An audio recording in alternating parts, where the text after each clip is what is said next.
You have a new album out, Venus Red Regeneration Vendor. How would you describe it? Um, it's a pretty eclectic mix of the things that I think Rob is really known for.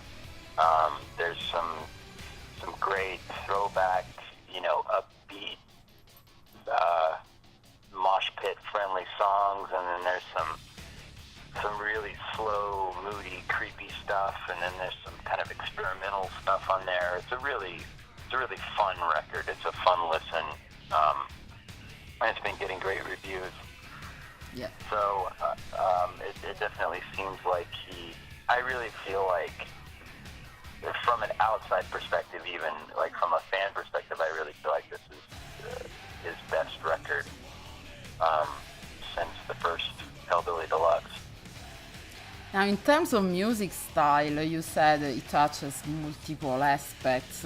Anything in particular? I don't feel like it's a metal record. I never really classified Rob as a metal artist. There's definitely metal elements to some of the songs, but I kind of feel like he's a little more rock and roll than I think he's gotten credit for. And I think he's a little more, I think more so than a lot of other artists, he's blurred the lines between different genres of music. There's obviously some disco elements on some songs, and there's some pop elements on some songs, and there's even been like swampy, like bluegrass influences on some songs. So I kind of feel like he's kind of got something for everybody on this record. Okay, could you give us some insight about the title that has been chosen for this album? That's kind of a mystery, to be honest with you. I know there is some. I have my own speculation as to what I think the album title symbolizes, but Okay.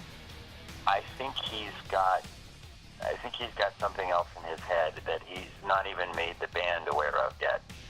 I think there is a loose concept and themes that run through the album without making it a concept album. And I think he's got some kind of a master plan for the significance of the title. And again, I wish I could elaborate on it, but I'm not exactly sure what it is. I can speculate all day on my own theories of what it means and what it is, but I'm not exactly sure. It's kind of a mystery. I know you participated to the songwriting for this album. What can you tell us about it? This one was a little bit more unique than the last two, especially. Was the last record?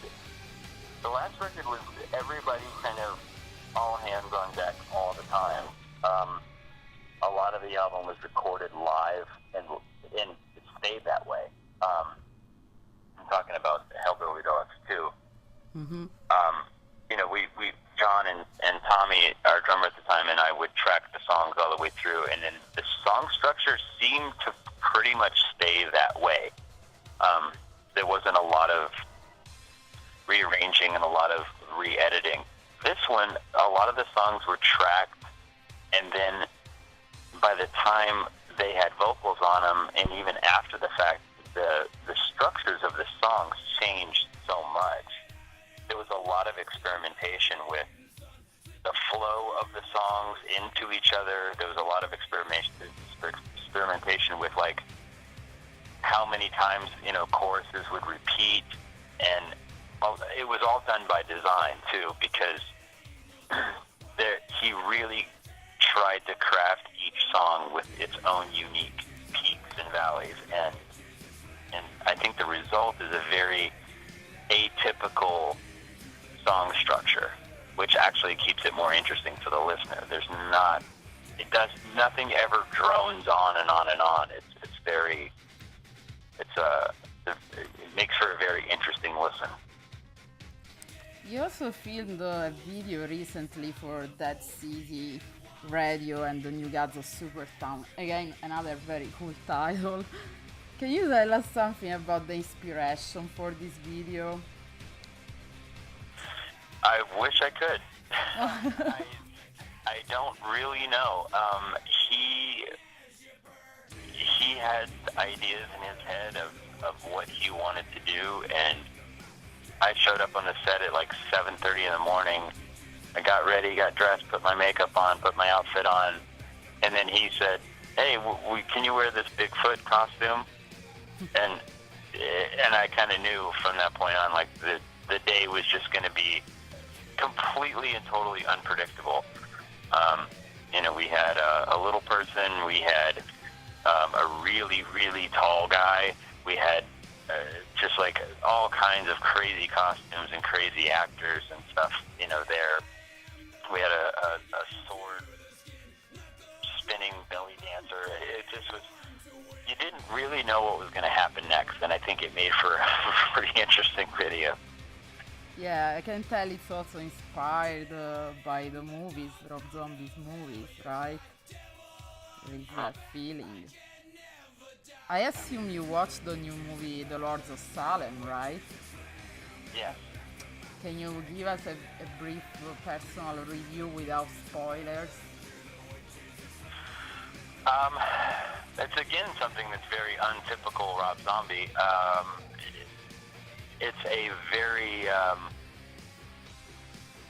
it's a slow psychological trip, and he shows you a lot of things that I think are inside his head that we haven't seen before, and I feel like it was very effective from the standpoint of him pushing his own boundaries, not only to what the type of story that he can tell, but what he's willing to let the audience see from his own head. There really wasn't almost to the point where I think that's the most shocking aspect of the movie, that you there's parts of the movie you just can't unsee. Once you've seen it, it's in your head, and you're like, I don't know if I want that in my head, but he went there and showed it to you in the context of the story, and it made sense. So, yeah, that's my review. I loved it. I thought it was amazing. Okay. Are you yourself interested in filmmaking or acting? Yeah, I always have been. In fact, that was something that when I was a kid, I always thought I would do before anything else. As much as a fan of music as I was, and as much as I wanted to be in bands and stuff, I was always equally excited in film and television, and I wanted to be a director before I held a guitar. And I've done a few things. I did a long form video, essentially a little short film for Alice Cooper. And I did a DVD for John Five, our guitar player, where we kind of interwove a story into some instructional stuff that he did for one of his records, which got pretty weird. It was disturbing in its own way, but yeah, that's something I've always been interested in, and I'm definitely looking to do more. So what made you decide to become a professional musician instead? It just kind of happened first. I came from a very musical family. My parents and my brother played instruments, and I grew up with all different kinds of records in the house, from Kiss and Van Halen to show tunes and country music, and I've just been surrounded by music my whole life, and the house I grew up in. And Alice Cooper was a big one for me. Seeing Alice Cooper when I was 14 really kind of changed my life, and showed me that a path that I could go down, and I did to a degree. There was a lot of other bands that were big influences on me. The Ramones were a big one. Watching Johnny Ramone on TV, I remember, kind of showed me how to hold a guitar. So I kind of wanted to be Johnny Ramone for a long time. Bands like The Replacements I really got into, just I wanted to really write songs like those guys and be in a band that was as raw and real as that band was. There's lots of things. It's kind of a big mishmash of different styles. Are you working on some new solo material at the moment? Yes, I am, and I have a kind of a side project I've been working on called The Haxons, which is me and a girl from England named Shannon Gallant, and she's a experimental vocalist and does some really interesting solo music herself. So we've been kind of collaborating on music the last few years, sending it back and forth. And it's dark and moody and sexy and dirty and raw and weird.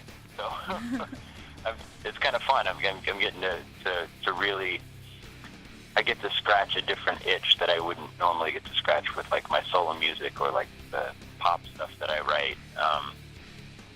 So I get to kind of get to be a weirdo, which is very comfortable for me. Okay. Recently you've been touring a lot. You went back to Europe after a long time. Any memorable experience that you would like to share?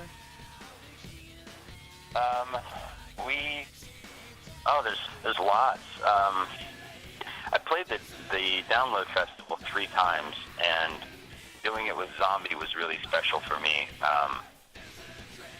To bring such a huge show to that festival, because every time I've been there, it's been once with a punk band and another time with another band where it was just basically the band and amps and a drum set. So going back to Donington and doing a really huge show there was really, really fun. And the Mayhem Tour this summer is just going to be more of that. It's a huge production. It's a really fun set and lots of crazy props and robots and video and costumes and stuff. It's going to be a blast. So you had the new props for the Mayhem Fest? Yeah, there's new everything. We've really tried to push it this time and do things that stage-wise we haven't done before. It's going to be pretty spectacular. I'm really excited about it. And still a lot of fire, right? Lots of fire. Gotta have the fire. Yeah. How else are you going to cook all the hot dogs? You gotta have fire for hot dogs, right? Sure. So, what are your plans for the future? Well, there's lots of zombie touring on the horizon, with the record just coming out. Probably another video or two. I'm developing a couple of indie, documentary projects I'm working on. Lots of music, solo music. I just produced a record for a new band called The Doom Party, which will be coming out later this year, which is like a sci-fi bass pop rock band. The Haxons record is in the works, so lots of stuff. So more touring even after the Mayhem Fest. Yeah. We're still trying to figure out when and where but I mean, the next 2 years are going to be pretty filled with touring, I think. Well, that's great news. Yeah. Okay, thank you for your time. Thank you for the interview. Good luck with everything. Thank you very much.